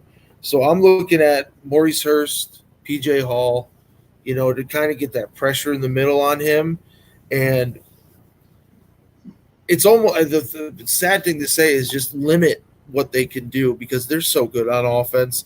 They're going to score points, so just limit it. Don't break. Just bend, but don't break. Crosby's got to have a good game. Mayowa's going to have a good game. Pharrell's got to show me something before I give him anything, because I'm just not a big fan of him right now. But I think he's going to turn into someone like what you're saying, the film room thing. Yes, that's the key. Player. Hopefully, we used our number 4 pick on him. We better do something. Yeah. You want the intelligence, the football IQ is what I'm looking for in him. And you know what? On offense, who's going to take over for Renfro? The one name maybe Zay Jones or Davis. I'm wondering if Doss is going to actually play. Maybe Doss. Yeah, maybe he finally can get in there, because he was the preseason darling, and he would be he would be a really good slot receiver at the size that he is. So Williams and Jones, they're probably not going to see that much action, only because it's going to have to be kind of a dink and dunk sort of game. Run the ball, quick completions, and like I said, on defense, just don't break, because they're going to score, but just don't. You know what I'm saying? Don't break, because you can bend, you can give up 20, can't give up more than 20, 24 points. If they get over 24 points, we can't do it. So you just got to leave them at 24, 27 maybe, and just don't break, because that's what the Jets did to us. This broke us. It's every and don't let them do what they did last time. Don't give them one quarter to score all their points and then you don't do anything. It's just, and you know what? If they start fast, continue to. I don't know why the Raiders stop scoring points sometimes. They get up 20, 25 points and they let the team come right back. It's happened since I've been a Raiders fan, but don't break on defense and keep it simple on offense. I think that's the only way they can win. Critique, what you got, buddy? That's some good takes. Good job. I'm going to agree with just a little bit of what everybody has said here. We need to make sure, and I'm going to even pull off of something that I heard off of Mikey's channel last night. Mikey Raider, buddy, represent. This team, and actually Joyner was the one who said this, is that the Chiefs are always looking for that next high. And what I mean by that, and what he meant by that, was they love to get plays done for over 20 yards. Okay, they like that big pass. They like that big run. We need to isolate them into making them go short. All right, and don't, you know, I mean, you can quote me if you like, but I mean, LaMarcus Joyner said it best. They're always looking for that next big high. Well, if we can stop them from getting those 20-yard plays or more, you know what I mean? They may get frustrated. And hey, I'm all about that. Let's frustrate them. You know what I mean? If they're only getting 6-7 yards per play, you know what I mean? They might be getting first downs. You know, it may frustrate them. If we are attacking Mahomes from the 2 defensive ends, by the way, not just one, but 2 defensive ends that have actually been getting in on the quarterbacks this year in Mayoa and Crosby without getting those stupid penalties. You know what I'm saying? I mean, I see other offsides penalties. Those stupid penalties, the ones where they're just sitting there throwing the flags at us for no apparent reason whatsoever, man. Dude's falling on the quarterback and they're throwing flags. They're not even trying to fall on the quarterback. Exactly. You know, if we can isolate them from getting those big plays. And by the way, LaShawn McCoy, as much as nobody says that he's really a great running back anymore, he always seems to rip us a new one. So we need to isolate him as well. Defense is definitely going to be tested this game. And we need our defense to step up in a big way. The number one key is score more than 3 points, because we have to score more than 3. We got to at least score 24, just like Bigger Better was saying. Right. You know, at least 24. And also my co-host on the Raider Critique, Raider Scream, he believes that if we don't score more than 28, that we're in trouble.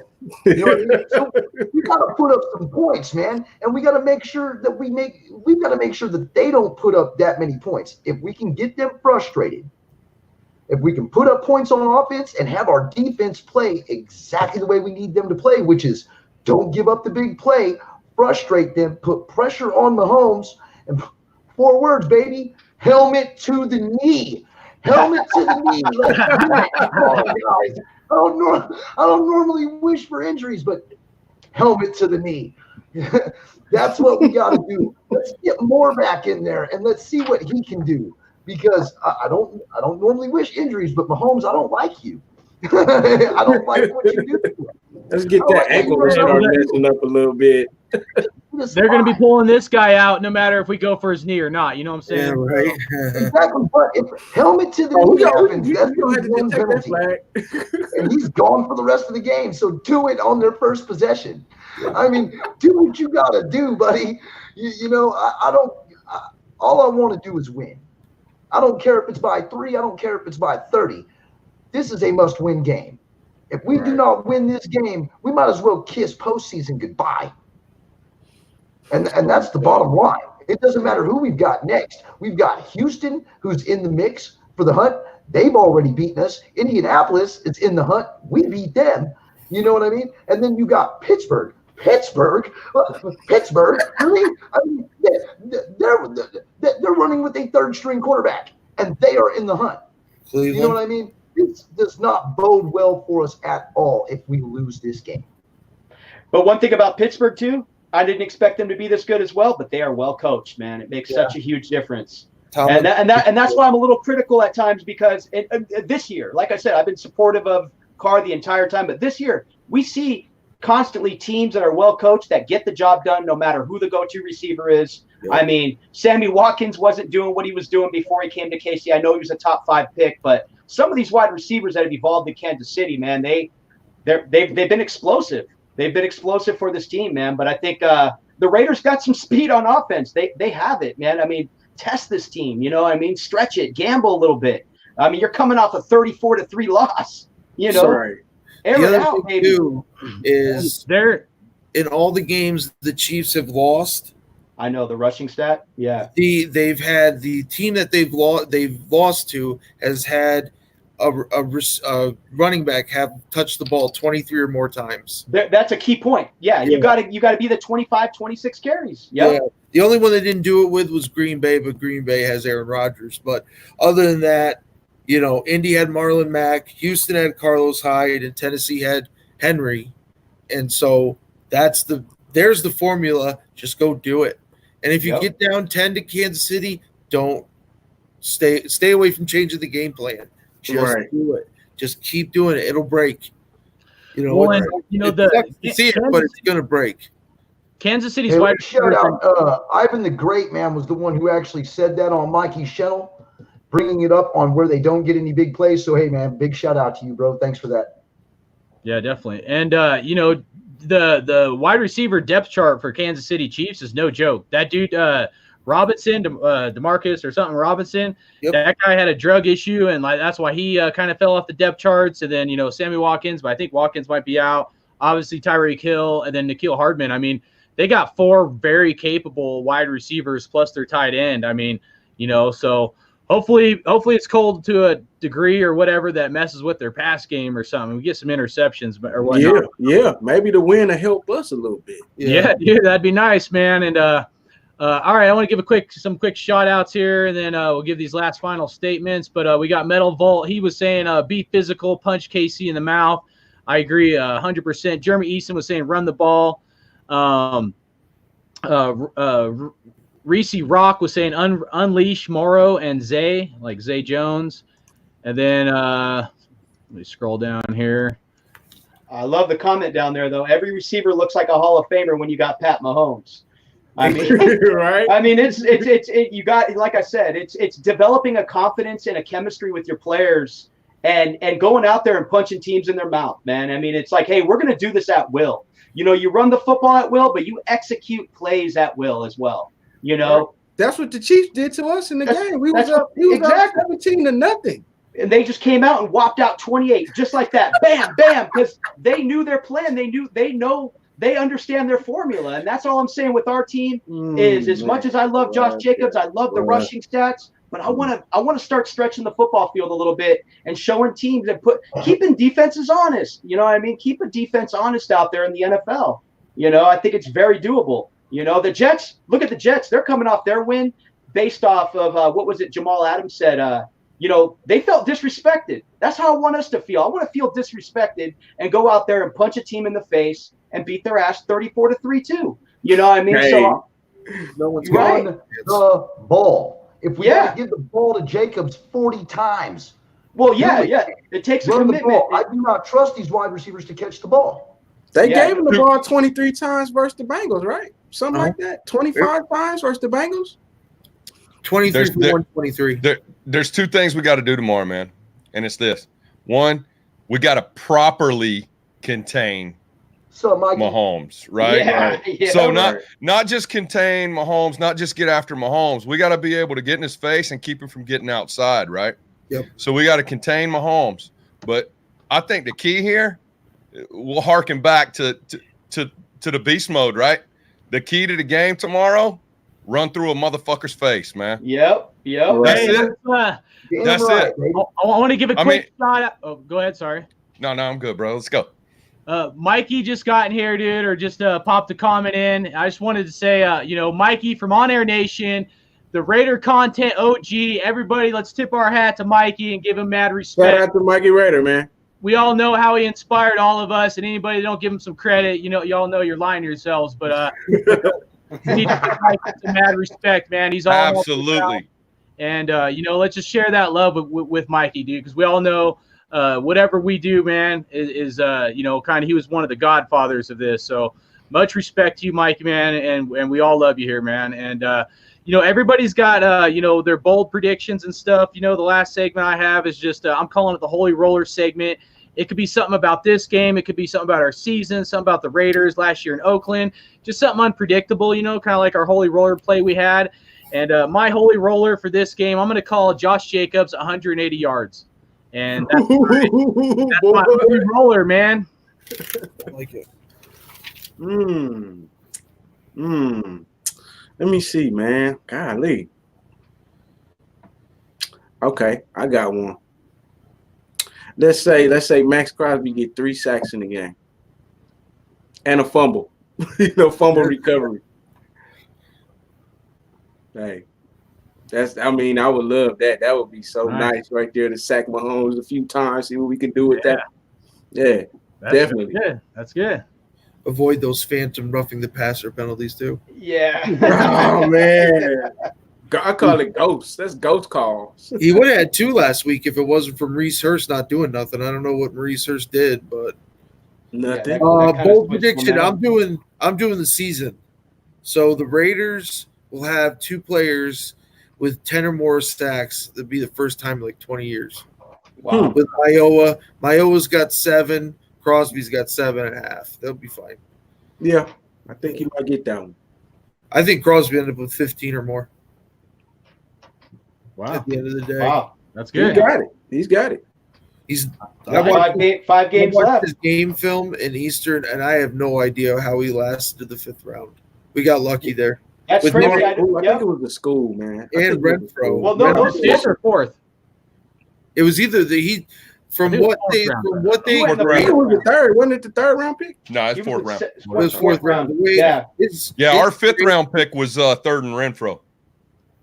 Oh, Yeah. okay. Yeah, Right. I actually like Anthony Nelson out of Wisconsin better than Crosby, even though I knew who Crosby was. But his size, his frame Yeah, wasn't NFL like. I didn't view him as NFL ready right out the gate. He is a shocker. I'll eat humble pie on that. But yeah, I got a Central Michigan Central Michigan alum in the family, so I keep up with those Eastern Michigan games and all that.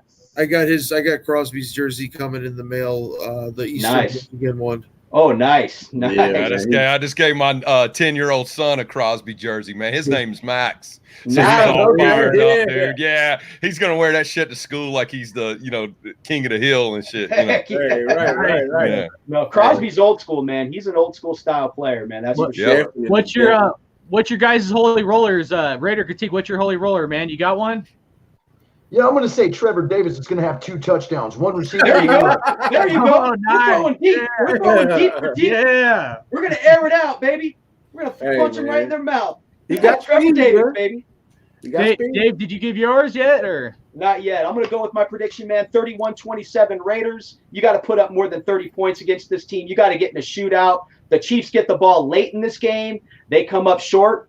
You know, the pressure's on them. The Raiders kill the crowd, but I'm going to say Josh Jacobs gets his. He should be getting anywhere in that neighborhood of 23 to 25 carries. I know he's got a little bit of a lingering shoulder issue, but hopefully that all translates and he's full go tomorrow. Key guy that I think we should talk about. I'm sure he's going to play is Markel Lee, man. Our middle linebacker. Yeah, he's back. I think is coming back He tomorrow. playing, right? He playing? Yeah, he's been Oh, okay. practicing and he's eligible to play tomorrow. So Markel Lee coming back into that mix as a true middle linebacker. We've had Tahir Whitehead, who's not meant to play that position. He stepped up in a leadership role. I think Markel Lee out there as a general on the defensive side of the football, helping out, assisting Gunther with those adjustments, you name it. It's going to help with our defense, I think, as far as getting the right stops at the right time. So that way, get Mahomes off the field and hopefully we're executing on offense. But I think, just as I said all year, man, it's about scoring points, man. You got to score points in this league. 31-27, Raiders pull it out. I'm going to say Cleveland Farrell gets a sack and Trayvon Mullen gets a pick. I'm sticking with the boys out of Clemson, man. I'm going to ride that fire in December, baby. Tomorrow's the first day of December. Let's start something big tomorrow. Right. Hey, man, I love it. Have they dude. said anything about Preston Brown yet? Ooh, I don't yeah, know. you know what? I don't know. That's curious. Yeah, I don't know, man.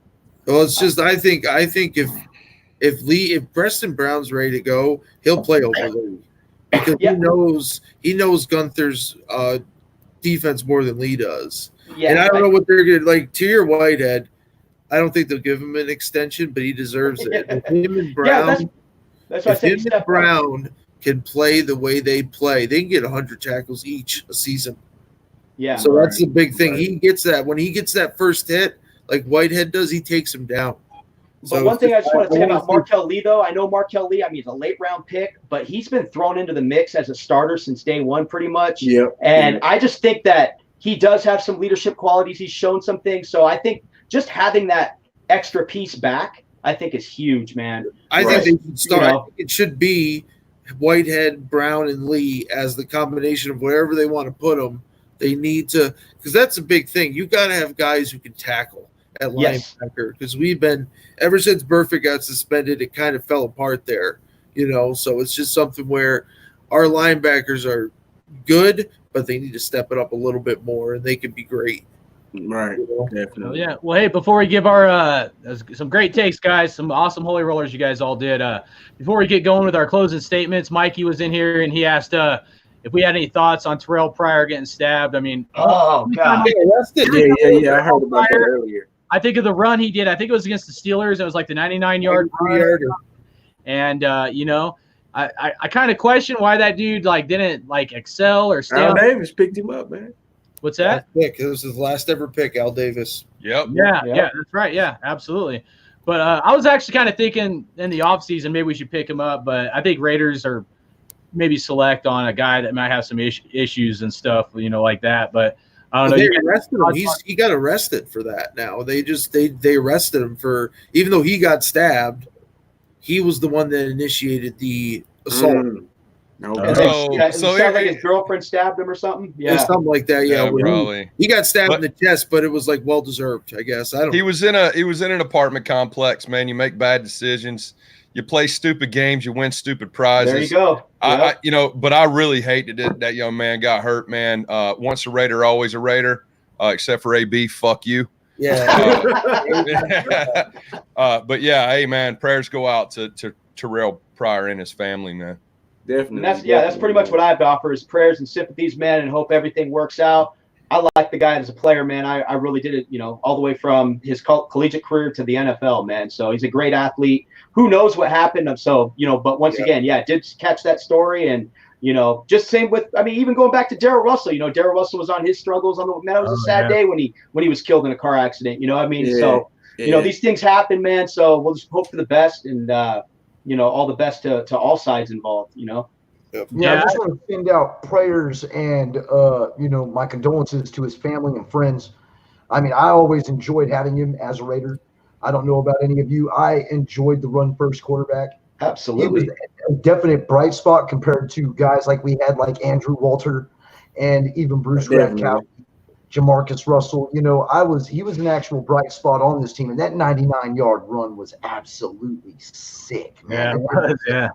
Oh, especially against the Steelers. We all know how much we really hate the Steelers. We don't really talk about it very much. But, hey, my hat's off to him, man. I hope he gets better soon. He did go from critical condition to stable condition, which, hey, that right there just shows that he's a fighter. And he wasn't Tim Tebow, man. When they asked him to move positions, he moved positions, no questions asked. So, at least he was able to swallow some of that humble pie, dude, and be able to excel at least as an NFL football player at a different position. And that, hey, I don't want nobody to die, man. I don't want nobody getting hurt, especially, regardless on the situation whatsoever, man. Violence should not be promoted. Unless it's Patrick Mahomes' knee.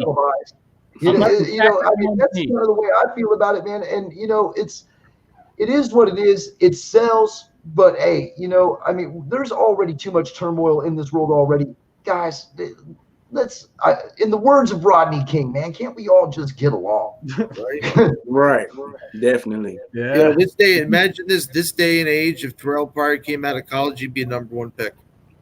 Yeah. Exactly. He would have been. Last thing I'll say about him is I did want him to succeed. Even when he left the Raiders, I was kind of secretly rooting for the guy. Even when he switched from quarterback to wide receiver, it being Al Davis's last pick, and so I got 3 of his jerseys. Really? Wow. Yeah, that's a lot. But but let's get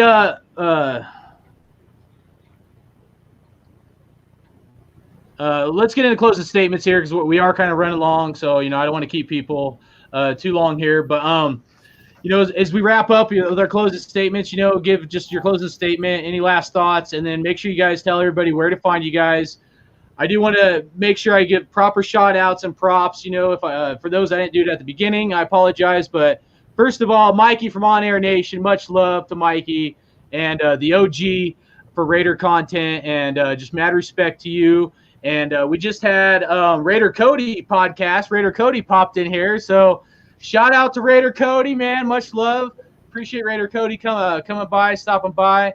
And just so everybody knows, we are going to have a lot more guests in the future. I don't want to let the cat out of the bag until, we kind of get a lock on some things and whatnot and make sure everything goes smooth, because life happens. But we are very excited about the future of this podcast and a lot of great guests that we're going to have on. And I can't thank anybody enough, whether you've watched this show or you're going to come on in the future, and how much that means to me. And this is the Chiefs game, mad shout out to Murph and Uncle Mosh and Swag Jeff with Raiders Fan Radio, Murph's Fan Cave. Uncle Mosh had the Autumn Storm rant, and I think it's the rant of the year, dude. Anybody did the rant of the year, dude? That guy did it, man, because that was on point. So want to give some mad respect there. As far as the other podcasts, besides all these great guys, Pillaging Podcast, Kenny did the beat for us, on here. So I want to give mad shout out to Kenny. Behind the Eye Patch, you guys help me out if I miss anybody. Behind the Eye Patch, Pillaging Podcast, Murph's Fan Cave, On Air Nation, Raider Cody, Q with Locked On Raiders Podcast. I know there's a Samoan Raider, mad shout out to Samoan Raider, Sanjit, and then of course Raider Dave with Grimecast, Big Tuna with Bigger Broader Sports, WattsRaider with WattsRaider on YouTube, MoJo with the MoJo PODSHOW on YouTube, in here with the Raider Critique on with his own channel. And make sure you guys like this channel, subscribe to my channel, please. Make sure you subscribe to all these guys, man. All you got to do is go and hit a damn button, That's right. What Mosh says. Don't forget to hit that bell for notifications. Yeah, right. man. Yeah, hit the notification bell. And you do that. Hey, spread the word, dude. We may not be that big yet, but we are going to grow this thing right, and we're bringing on tons of talent. I know Dave has some plans coming up these next few weeks, but we're going to keep rotating guests in and stuff, man. And make sure you guys check out all these guys' channels, man. They all put out some amazing content. So please support them, support everybody. And then, again, this is about the Raider Nation, the Raiders, and this is about One Nation, Raider Nation. It's about family, and that's what we are right here. So much love. Don't forget about the Ladies of Darkness. Don't forget about Captain Jack, and definitely don't forget about Raider Homer. Darkness. Definitely. Captain Jack, Ladies of Darkness. I apologize. I don't have them written down. I'm going off memory, and my memory's not that great. It's so many, man. There is, but hey, great. Well, what do you expect from a team and a team brand that is not nationally known, but it's worldwide, baby? Right. That's right. Right. Definitely. I had to start a super chat with all my friends on Facebook, so everybody be in one group. So I got the super chat. So you might get added to the super chat. Don't worry about it. and all the co-hosts, Kenny King Jr. I didn't forget about you. You're part of that team as well, man. And Che from Pillaging Podcast. If I forgot anybody, to me, you're still right there with everybody, man. My boy Bobby Wasabi, you got to throw that out there. Yeah, Bobby Wasabi, man. That's my dog right there, man. The Raiders, man. All right, who's got the next closing statement, man? Let's open it up. I'll close it out real quick, man. So I'm Raider Dave. I've been on here for a couple of years now at YouTube, definitely moving the platform around, Spotify, stuff like that for the near future. For those that, want podcast, content, that you can load on your phone. You don't have to burn up too much data on YouTube or whatever, however it works best. But yeah, man, just a lifelong faithful Raider fan, man, of 35 plus years.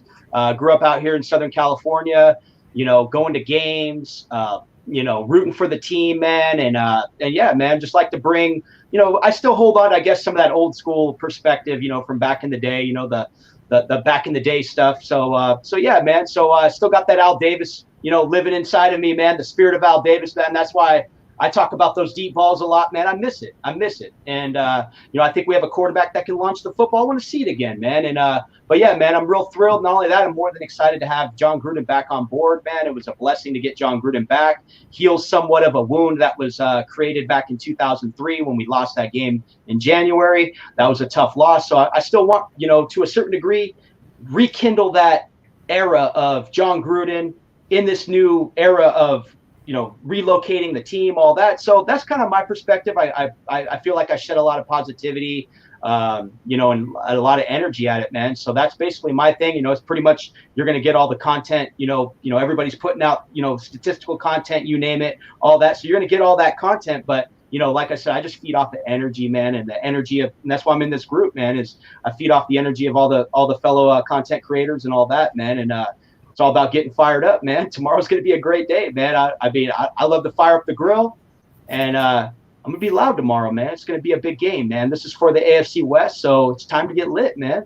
Yeah. So much love to everybody, man. I appreciate you all. I'm glad we all found the time. I won't be on for the next few weeks. I'll be back on later in the month, but I'll be looking forward to getting back on and going from there, man. But yeah, feel free to check it out. You can find it on Google, Twitter, Instagram. Pretty much punch in Raider Dave and you'll find me. I like that. Definitely, man. Or you'll find the American Dad version of Raider Dave.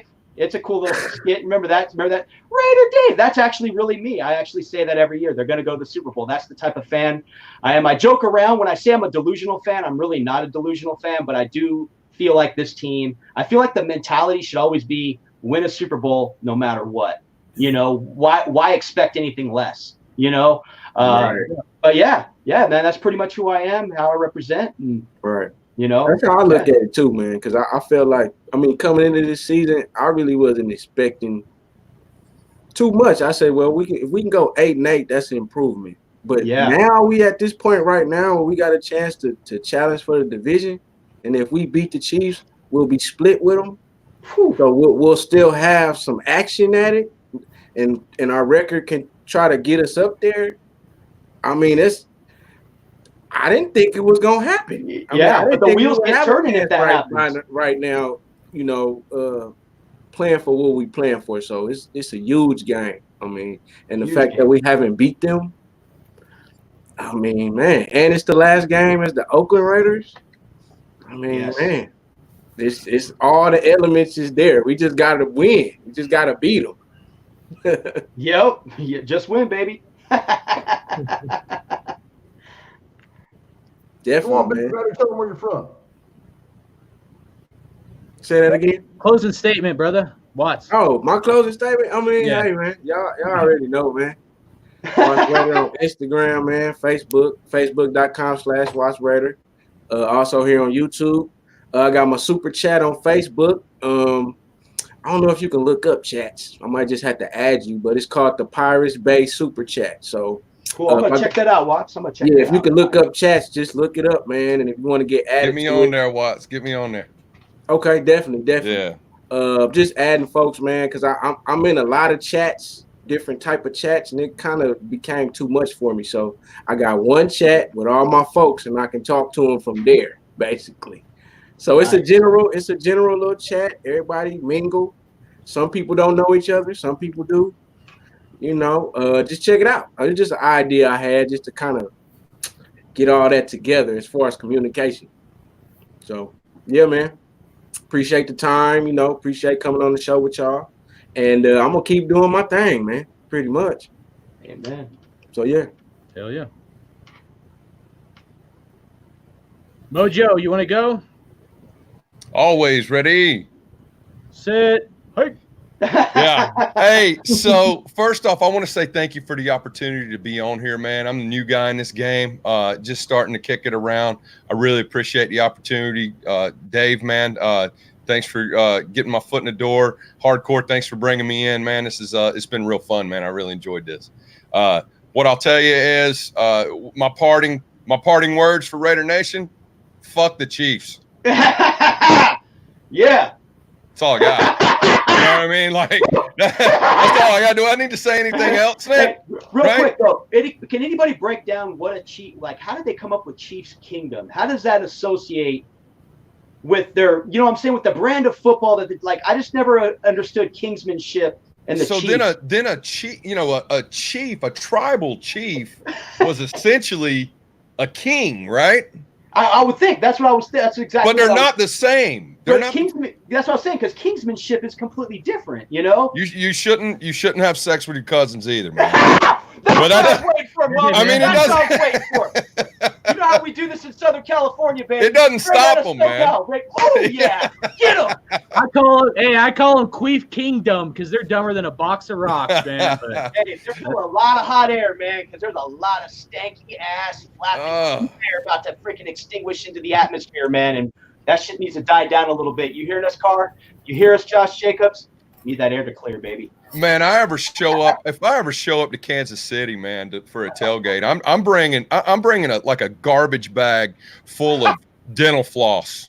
I'm gonna show up and I'm gonna hand that shit out, right? I don't understand what they got. their dental stuff looks like they're, British or something, dude. Like, what do we got going on over there? The whole gene It's pool, awful. fuck, bro. The whole What gene happens? And Kansas City isn't even in Kansas, bro. What the fuck, man? But check me out on www.youtube.com/MoJo's PodShow. And you can check me out on Twitter, Facebook, Insta, all that good stuff.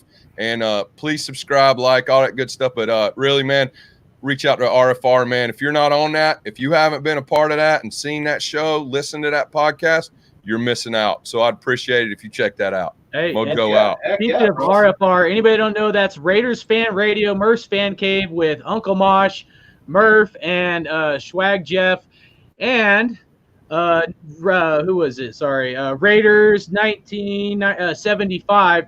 He said that he said Murph's going to be rapping on there after tomorrow. So because Murph vouched a pledge on Mikey's channel with Mondays with Mikey and Murph that he'd be rapping if the Raiders beat the Chiefs, and that was actually last year, but it carried over. So we all want to hear Murph rap, man. Let's hear him some I can't say it right now, but he's gonna drop some bars, bro, for us. Yeah, he's gonna drop it down.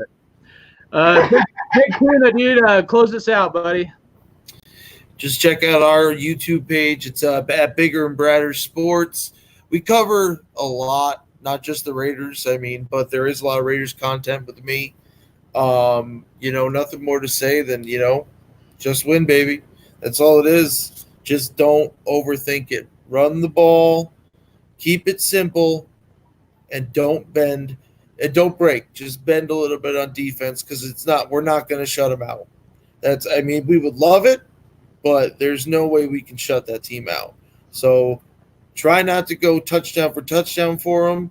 Just bend, but don't break. And on offense, just keep it simple. It's not a hard formula. Run the ball. That's all it is.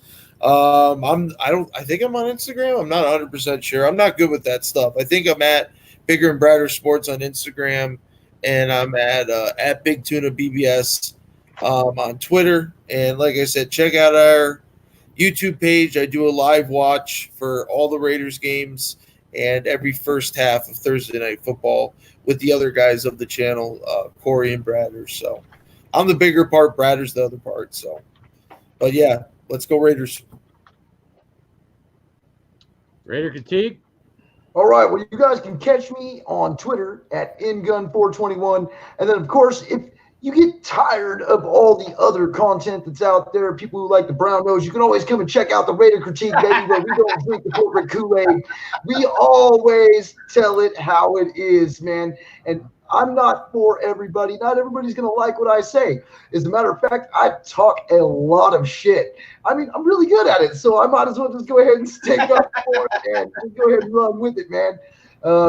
If you want to hear some outrageous shit, just come on over and check it out. I got Raider Scream with me, man. He likes to keep me grounded, so, you've always got to have beauty, and then you've always got to have the beast, baby, and that's me right here. So, hey, come check us out. It's on YouTube, The Raider Critique. And yeah, I've been out here for a while. It just doesn't show in the subs. Right on, man. Well, hey, thanks again to everybody for tuning in. Thank you guys for joining. Excuse me. The only last thing I want to say is everybody that helped bring this thing together, critique, Raider Dave, WattsRaider. I think he had some technical difficulties, but anyways, all you guys been a great help and bringing in future guests and all that. So you guys are awesome, dude. Couldn't have done this without you guys. Appreciate you. Dave, you have a great couple of weeks, man, or a few weeks, and we'll see you down the road. And MoJo, man, we'll have to chop it up again, dude. You're a great guest, and I'll keep your email handy and whatnot. And feel free to hit me up anytime. So we're definitely getting a plethora of some guys scheduled. So, and hey, as we end this, man, I just want to say, if you guys want a dope beat, man, you got to hit up Kenny from Pillage and Pod, dude. His contact's going to be in here. Everybody's contact's going to be in the description, so you can check them out. But we're going to end this thing just like we started, and with this dope-ass beat, man. So let's get it, man. Let's go, Raiders! California love right here, man. Yeah. All right, man. You guys have a good one. Raider Nation for life, man. Right on. All right. I'll catch you guys on the next time, man. Go Raiders, baby. Go Raiders. Hey.